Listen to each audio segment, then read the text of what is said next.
धन तो सब पे है, पर आस्था श्रद्धा हर किसी की नहीं। तो आत्मदेव जी बड़े ही दिव्य थे, तेजस्वी ब्राह्मण थे, पर उनके विपरीत उनकी पत्नी थी। पत्नी कैसी थी? कलह प्रिया, मिथ्यावासिनी। जब तक वो किसी से झगड़ा ना कर ले तब तक उसको रोटी नहीं पचती थी, और झूठ तो इतना बोलती थी जिसका कोई ठिकाना नहीं। आजकल भी थोड़ा सा मैंने देखा है गांवों में, ये अभी भी थोड़ी परंपरा चल रही है, पर थोड़ा बदलना पड़ेगा।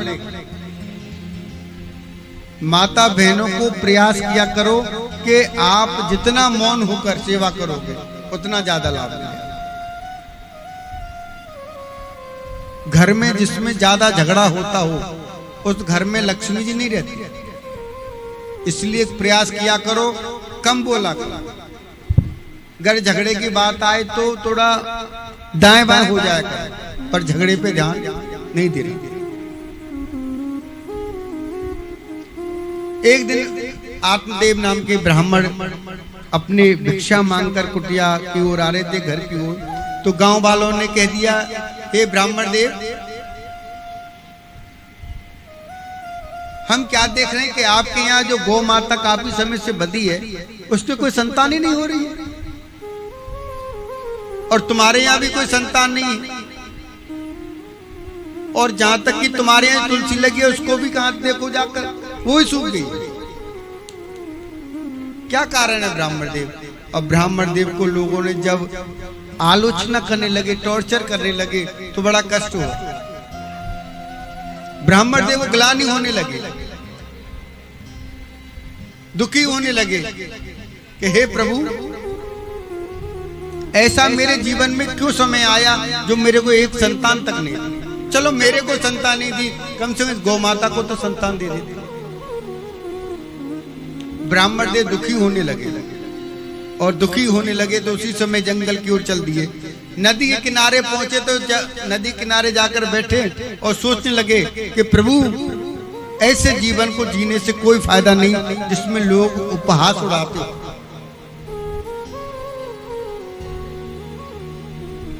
मैं अपने प्राणों को रखकर क्या करूंगा? आपने मेरे को कोई संतान नहीं दी, दुनिया वाले मेरे को नित्य प्रति कुछ न कुछ आलोचना करते रहते हैं, मैं अब अपने शरीर को आज त्यागी कर दूंगा। जैसे ही नदी में छलांग लगाने को तैयार हुए तो एक संत ने रोक लिया। कथम ब्रह्मरोदसी क्वाते चिंता बलसी। हे ब्राह्मण देव, आप क्यों रो रहे हो? क्या परेशानी है? क्या कष्ट है? ब्राह्मण देव कहने लगे, हे प्रभु, क्या बताऊं, आपकी कृपा से मेरे यहाँ खूब संपत्ति है, हर चीज की व्यवस्था है, मकान भी है, दुकान भी है, सारी व्यवस्थाएं, पर उनको भोगने वाला कोई। इसी वियोग में, संताप में आज मैं अपने प्राणों को त्याग रहा हूं। ब्राह्मण देव ने जब ऐसी बात रोककर कही संत भगवान से, तो संत भगवान कहने लगे, कहना क्या चाहते हो? तो उसी समय ब्राह्मण देव कहने लगे, महाराज, मेरे को एक संतान मिल जाती तो ये जीवन धन्य हो जाए। ब्राह्मण देव की जब ऐसी बात सुनी, उसी समय संत भगवान कहने लगे, गजब करते हो, संतान के लिए रो रहे हो? संतान के लिए? अरे मन में ये विचार तुम्हारे आया क्यों कि संतान तुम्हें सुख देगी? संतान किसी की कोई सुख नहीं देती, ये तो अपने कर्मों से सब मिलता है। निज कृत कर्म भोग सब भ्राता। जो अपने कर्म अच्छे करते हैं उनको फल मिलता है। संतान के पीछे मत रो, बेकार है रोना संतान के लिए। और मैंने तो तुम्हारा भाग भी देख लिया, तुम्हारे एक जन्म नहीं, दो जन्म नहीं, 7-7 जन्म तक संतान नहीं। अब तो ब्राह्मण और दुखी होने लगा, अब तो रोने लगा, विलाप करने लगा कि महाराज क्या कह रहे हो? मैं तो सोचता था कि एक ही जन्म में मुझे संतान नहीं है, पर आप कह रहे हो 7 जन्म तक, तो अब मैं अपने प्राणों को त्याग दूंगा। अब आपके सामने ही शरीर को त्यागूंगा और मरने के बाद भी दोष आपको लगेगा, ये सब जान जाएंगे। अब ब्राह्मण बड़े दुख, संत भगवान दुखी होने लगे, कहने लगे कि आप तो मैंने ये क्या कर लिया। तो संत तो दयालु होते, संत हृदय रमणीक समान। संत का हृदय पिघल गया। उसी समय झोली में हाथ दिया, एक फल निकाला और कहा, लो ब्राह्मण देव, इसे ले जाओ, अपनी पत्नी को खिला देना, जाओ, हमारा आशीर्वाद उसको संतान हो जाएगी। अब तो ब्राह्मण देव खुश हो गए कि अब तो संत भगवान की कृपा हो गई, अब तो इस फल को ले जाके मैं अपनी पत्नी को खिलाऊंगा और निश्चय मेरे यहाँ संतान होगी, और संतान होगी तो अब मुझे कोई दुनिया में ऐसा बोलेगा नहीं कि तेरे यहाँ संतान नहीं है।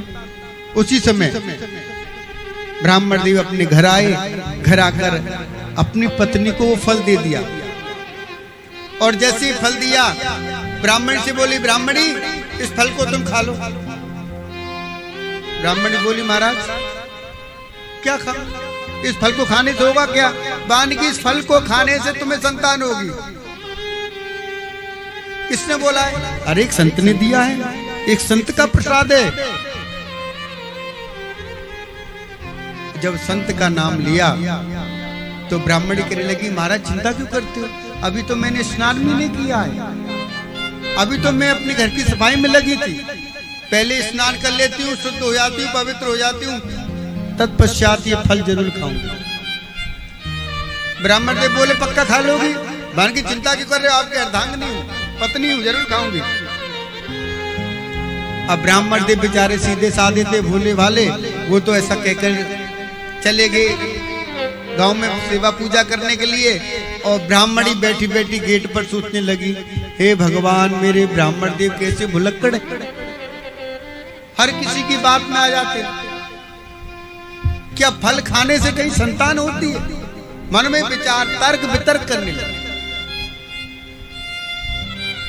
पड़ोसन आ गई, पूछने लगी, बहन धुंधली क्यों चिंता कर रही है, क्या बात है, क्या परेशानी है? तो धुंधली कहने लगी, बहन क्या बताऊं, आज मेरे ब्राह्मण देव कहीं चले गए और वहां से लौट के आए, किसी बाबा जी ने देखो ये फल दे दिया है और कहा इसे खाने से संतान हो जाएगी। तो तुम बताओ क्या खाने से संतान होती है? तो पड़ोसन कहने लगे, हाँ सही बात है, कहीं संतान थोड़ी होगी फल खाने से, नहीं होती संतान, कोई नहीं होती। मान के तो क्या किया जाए? मान के तू समझ ले, तेरे यहाँ एक गाय भी है, उसके यहाँ भी कोई संतान नहीं है, चाहे तो तू परीक्षा भी कर सकते फल। जैसे ही पड़ोसन कह के गई, इतने में बहन आ गई, और बहन आ गई तो बहन ने पूछा, बहन क्यों उदास हो, क्या कारण है? मान के कारण क्या है, तेरे जीजाजी ये फल लेके आए हैं और कहा इसे खा लेना, संतान होगी। बानी गजब कर रही है, जीजाजी तो पागल है, मूर्ख है, फलों से कहीं संतान होती तो दुनिया में कितनी लोग हैं जिनके बेचारे संतान नहीं है, फल खा खा के संतान पैदा कर लेते। और वो एक अलग बात थी, राजा दशरथ के यहाँ पे अश्वमेध यज्ञ हुआ था तो 4 बेटे पैदा हो गए, पर फल से संतान नहीं होती, कहीं प्रमाण में नहीं है। मान तो क्या किया जाए? बान कैसा कर, तो अपनी गाय को खिला दे, फल परीक्षा की परीक्षा हो जाएगी, यदि फल में शक्ति होगी संतान होगी।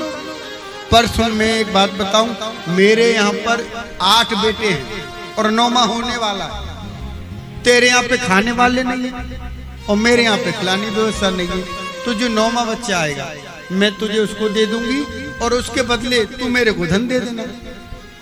अब धुंधली तो मंद बुद्धि, झगड़ालू थी, पर ये समझ नहीं थी कि इसके बच्चों को लेकर कहीं मेरे को कोई आफत मोल ना पड़ जाए। ले लिया, कह दिया ठीक है बहन, तेरी बात मान ली, 9वें महीने में तेरा बच्चा होगा और तू मेरे को दे देना, जब तक मैं अपने पति को पागल बना लूंगी, चिंता नहीं कर। बस ठीक है, फल को खिला दे गाय को फल खिला दिया। इधर में शाम को पंडित जी लौट के आए, पत्नी से पूछा, देवी फल खा लिया? हाँ खा लिया महाराज। हाँ, अरे असर भी होने लगा मेरे को। बन अच्छा, हाँ। धीरे धीरे करके 1 महीना गया, 2 महीना गया, 3 महीने गए, 4 महीने हो गए। तो जैसे वो आजकल चलते ना मूवियों में, टीवियों में दिखा देते, तो ऐसा उसने ढोंग चालू कर दिया। जैसे 7वां महीना आया तो सुंदर एक जो गाय थी उसके एक सुंदर बच्चा पैदा हुआ, कान गाय जैसे, तो गोकर्ण उसका नाम रख दिया। और 9वें महीने में रात्रि के समय उसकी बहन चुपके से आई, आकर अपना बेटा दे गई और धन लेकर चली गई। और प्रातः काल हुआ तो धुंधली ने सुर मचा दिया, मेरे यहाँ बेटा हो गया, बेटा हो गया, बेटा हो गया। प्रसन्न हो गए ब्राह्मण देव। पानी हाय हाय हाय, कहा तो मेरे को एक संतान नहीं थी, आज भगवान की कृपा से 2 संतान हो गई। बान की आज भगवान की कृपा है, इन दोनों के नाम रखूंगा। तो नाम रखा गौ करुणो पंडितो ज्ञानी। जैसे ही गौकर्ण का नाम रखा, गाय के पुत्र का गोकर्ण, इतने में अपने दूसरे बेटे का नाम रखने वाले थे। उसी समय धुंधली आगे, वानी गजब कर रहे हो, क्या कर रहे हो? वानी की इसका नाम रख रहा हूँ। वानी क्या नाम रखोगे? वानी मेरा नाम आत्मदेव है। वानी हाँ, तो इसका नाम रखूंगा परमात्मा देव। वानी गजब कर रहे हो, 9 महीने पेट में मैंने रखा है, कष्ट मैंने झेला है, तो नाम भी मैं रखूंगी। वानी कैसा नाम? बस मेरा नाम धुंधली, तो इसका नाम धुंधकारी। जैसे ही धुंधकारी नाम रखा तो समय जैसे बदला, तो एक विख्यात हुआ, एक कुख्यात हो गया। गौ करोड़ों पंडितों ज्ञानी धुंधकारी माँ खला। माँ खला जैसे आजकल हो गए माँ खल, जो कहते हैं कि हम माँ को पैर ही नहीं पड़ेंगे, हम बड़े बूढ़ों का आदर ही नहीं करेंगे। पर ध्यान रखिए, पैर छूने से कभी कोई भी आपको हानि नहीं हो सकती। पैर पड़ने से अभिवादन शीलस्य नित्य प्रदोपी सेवनम सत्वान तस्य वर्धन्ते आयुर्विद्या यशो बलम। ये सहज में प्राप्त हुआ। जैसे ही धुंधकारी बड़ा हुआ, गोकर्ण जी बड़े हुए, तो दोनों को एक ही विद्यालय में भेज दिया। तो गोकर्ण जी तो बड़े प्रकांड विद्वान हो गए, वेद शास्त्रों का विशुद्ध उनको कहाँ से ज्ञान हो गया। पर धुंधकारी तो जहाँ जाए किसी का सिर फोड़ के आए, किसी के पेन कागज को चुरा के लेके आ जाए, पट्टी को चुरा लाए, डेली शिकायत आया करे। ब्राह्मण देव बड़े दुखी होने लगे। ब्राह्मण देव कहने लगे, धुंधली से समझा कि मेरे बदनामी करवा रहा है सब दूर। समय आया, धीरे धीरे बड़ा हुआ। बड़े होने के बाद पहले तो केवल दांत कलम की चोरी करता था, अब तो घरों में जाके पैसे की चोरी करने लगा, जुआ खेलने लगा। तो आत्मदेव जी को बार बार आकर टॉर्चर करता, मारता, उनसे धन ले जाके जुआ खेलता। एक दिन आत्मदेव को बड़ी गिलानी हुई और रोने लगे, हे भगवान, इससे तो संतान ना होती तो अच्छा। एक दिन वो था कि नदी के किनारे बैठ के वही आत्मदेव कह रहे थे कि भगवान आपने संतान नहीं दी, आज प्राणों को ही त्याग दूंगा, प्राणों को ही त्याग दूंगा।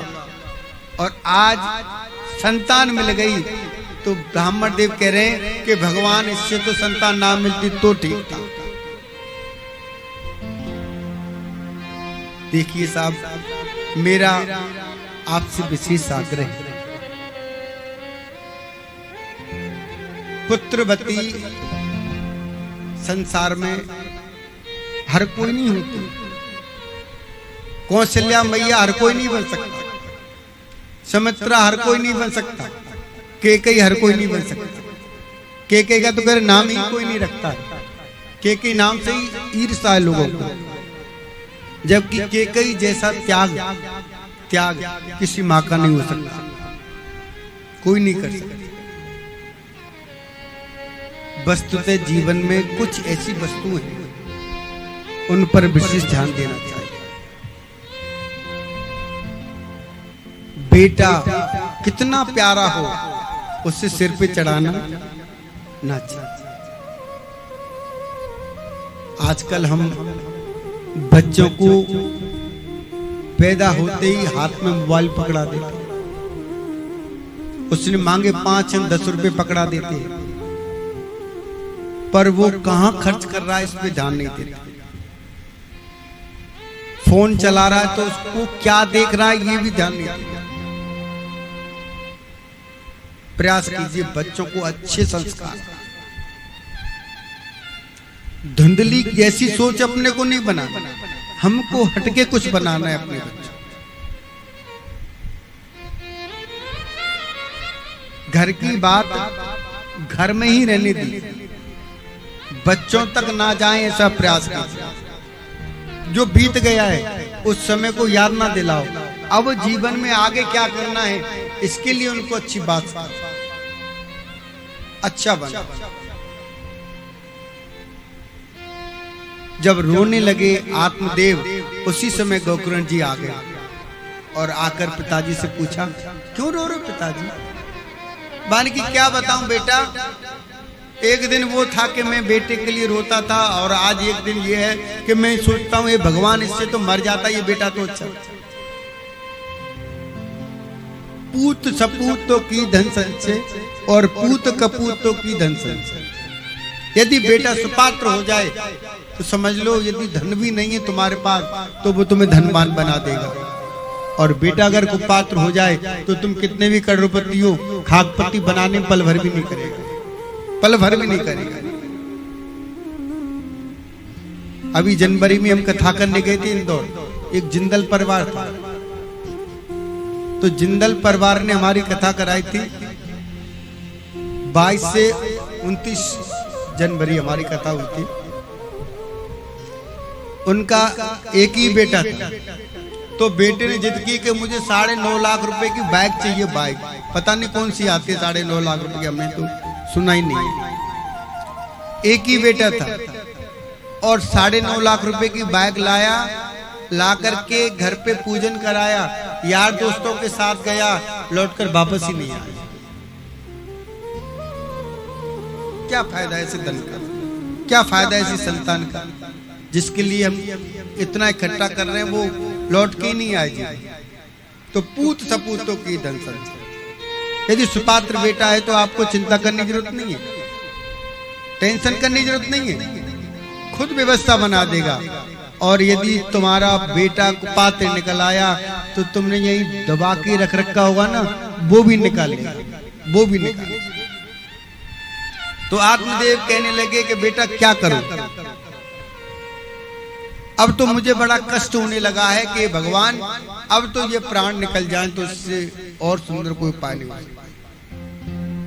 कोई उपाय बता बेटा जिससे कि मैं अपने मन को शांत कर सकूं, इस तनाव से, इस समस्या से मैं निजात पा सकूं। गोकर्ण जी कहने लगे, देखिए पिताजी, अभी तक आप रोए थे केवल संतान के लिए, संसार की इस माया के लिए। अब संसार के मायापति के लिए रो तो तुम्हारा ये जीवन सार्थक हो जाएगा। मायापति के लिए रो,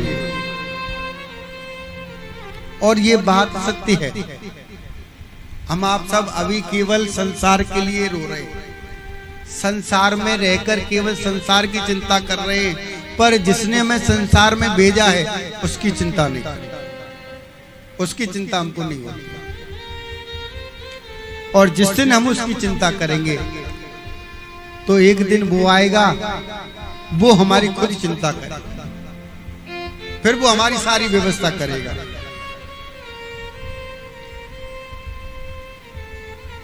देहिस्तमास रुद्रे भीमितुम त्वजत्वा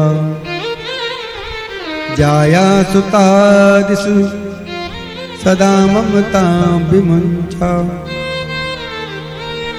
ये संसार जो है, जो देह है, ये कुछ नहीं है, एक दिन मिट्टी मिलना है, खाक होना है। पर इस तन को पाकर परमात्मा से लगन लगा लेंगे, परमात्मा का यदि भजन करेंगे तो एक दिन वो आएगा कि वो परमात्मा हमारे तन को देकर खुश होगा और हमारी इस भक्ति से भी प्रसन्न होगा। बड़ा सुंदर भाव आपके जीवन में जगेगा परमात्मा के प्रति, तो परमात्मा भी आपके जीवन को सुंदर बना देगा। तो आइए